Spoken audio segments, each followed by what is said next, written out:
Bienvenidos hermanos MFCistas y audiencia en general. Bienvenidos a esta cápsula donde estamos reflexionando sobre San José. Esta es la primera cápsula introductoria, así que como queremos hacerlo cortito, nos vamos a ir siempre al grano. Así que la primera pregunta de hoy es: ¿quién es San José? Y queremos superar esa respuesta primera que podemos dar de decir que San José es el padre adoptivo de Jesús, ¿verdad? El esposo de María, protector de la iglesia. Queremos adentrarnos un poquitito más en lo que la escritura nos deja sobre él, lo que la teología va desarrollando en torno a su figura y cómo se va también creando esta devoción en los años de parte de la iglesia. Por eso es tan venerado nuestro gran mediador, que es San José, protector de la iglesia. Así que el primer punto que vamos a hacernos es: ¿qué nos dice la revelación con relación a San José? Lo que está escrito en las Sagradas Escrituras. Y vamos a encontrar que no es mucho lo que está escrito sobre San José. Hay muchos silencios.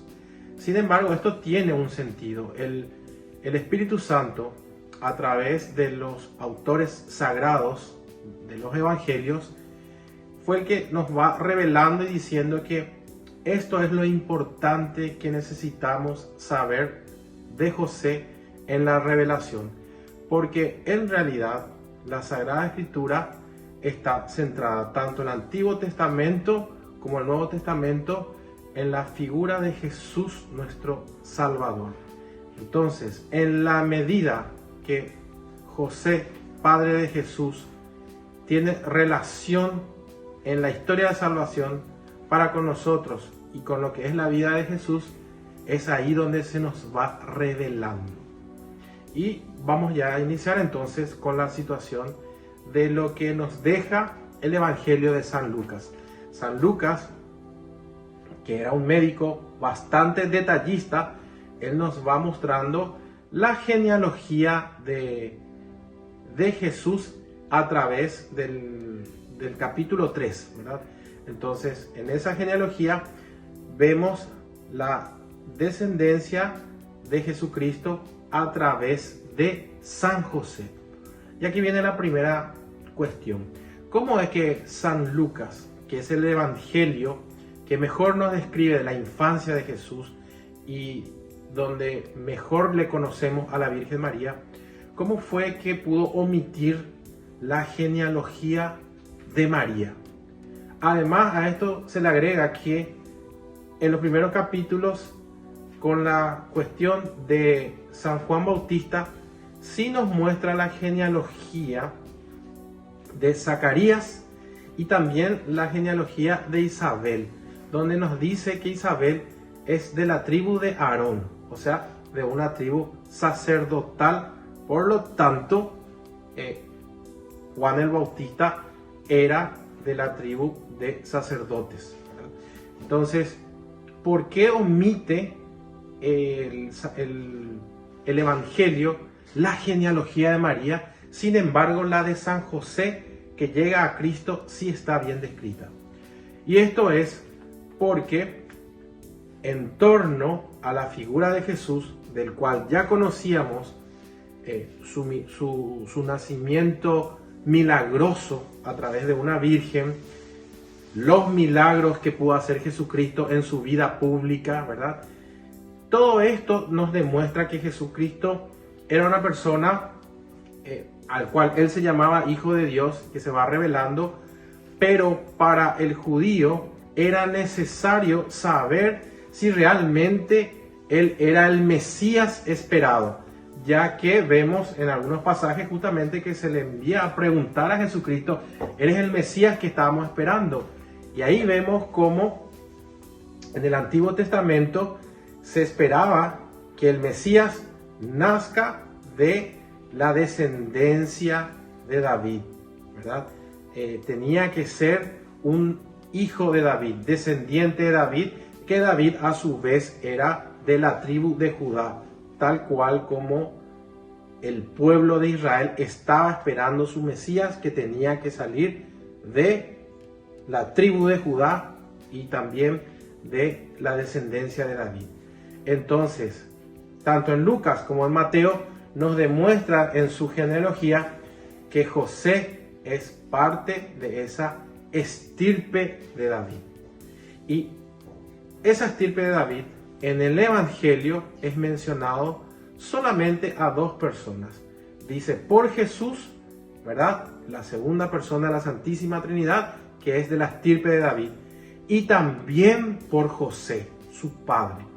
Con esto tenemos garantías que ese gran profeta, esa persona que tantos milagros traía al pueblo de Israel, era el Mesías esperado. Era la promesa del mesianismo cumplida. Con lo cual, Israel sí tenía su rey. Jesucristo, el rey de Israel, el rey universal, el salvador de su pueblo y lo más importante, tu salvador. José te da esa garantía de que Dios en su promesa se cumple y que Él cumple y nos envía al Mesías, a ese Jesucristo que tanto amamos. Bueno, es José el que nos da esa seguridad. Con lo cual, esa revelación que encontramos en la Biblia cumple su función de mostrar la identidad de Jesús, que es hijo de David y que es nuestro Mesías. Después, ¿por qué no encontramos otros más pasajes con relación a San José? Porque la Biblia está centrada en la vida de Jesucristo, y en la medida que nosotros necesitamos conocer más detalles para nuestra salvación, es en la medida que los autores sagrados nos van mostrando en la revelación. Sin embargo, por ejemplo, pensar en qué fecha o a cuántos años murió José es un dato que ya no es más tan relevante para nuestra salvación, ¿verdad? Entonces, ahí nosotros vamos entendiendo por qué hay pocos pasajes que nos hablan de José. Pero ojo, el silencio de esos evangelios con relación a la vida de José también nos dice mucho. Y eso es lo que vamos a ir desglosando en estas cápsulas. Por ejemplo, los padres de la iglesia, la patrística, nos va también ayudando muchísimo a entender la figura de Jesús, ¿verdad? La figura de San José. San José es padre de Jesucristo, ¿verdad? La paternidad de José para los padres de la iglesia es verdadera, real y objetiva. Y sobre esa paternidad, cómo realmente fue, María nos va a dar también una iluminación. Ahora vamos a compartir la paternidad de San José desde diferentes aspectos. La primera, podemos decir que la paternidad de San José puede llamarse virginal por el origen, porque gracias precisamente a la virginidad de San José pudo concebir María virginalmente a Cristo. De esa manera, el matrimonio de José y María, aunque virginal y castísimo, se pudo dar ese gozo de la más rica fecundidad en el Hijo Divino. También podemos hablar de la paternidad de San José desde el aspecto legal, ese aspecto que solo le competía a José. Y como ejemplo tenemos que fue él quien le puso el nombre a Jesús. También podemos hablar de la paternidad desde el aspecto funcional. La única excepción que se pudo dar entre José y Jesús fue esa generación carnal. Pero luego es importante resaltar que San José cumplió absolutamente con todas sus funciones paternales hacia Jesús. Por ejemplo, en la enseñanza de la autoridad, en el orden doméstico, en todo lo que era en lo moral y también en lo espiritual. Es importante destacar ese deseo maravilloso que tuvo y designio de Dios, que su hijo nazca en un seno familiar de un hombre y de una mujer. Alberto, ¿algo que puedas agregar?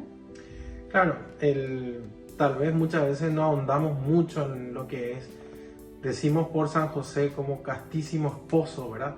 Pero entender que su virginidad ya él la traía, porque como describe el Evangelio a San José, era un hombre justo. Justo para el Antiguo Testamento significaba aquella persona que vivía la ley mosaica y que lo internaba, lo vivía de corazón.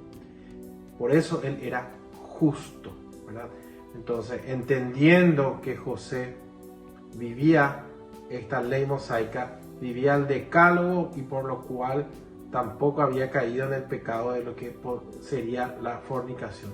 Por eso es que tenemos esa garantía de que José, siendo el prometido de María, era virgen, castísimo, y se mantuvo eso en el matrimonio y viviendo, ¿verdad?, esta misión de Jesús, se pudieron mantener en esa virginidad castísima que ya nos comentó María.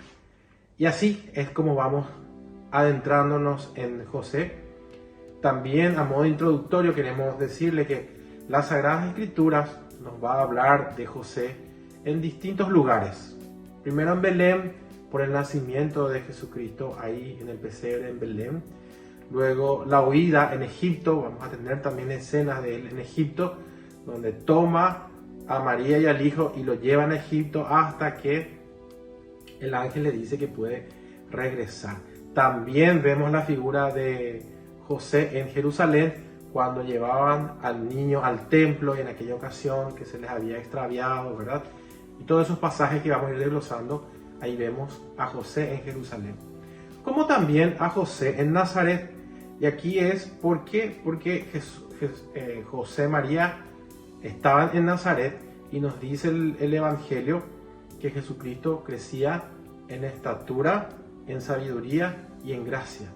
Y todo eso lo conseguían gracias a vivir en el entorno familiar de María y de José, que le fueron enseñando a Jesucristo, hombre, verdadero hombre, como dice el credo niceno, ¿verdad?, constantinopolitano, y le fueron formando a Jesucristo para que pueda crecer.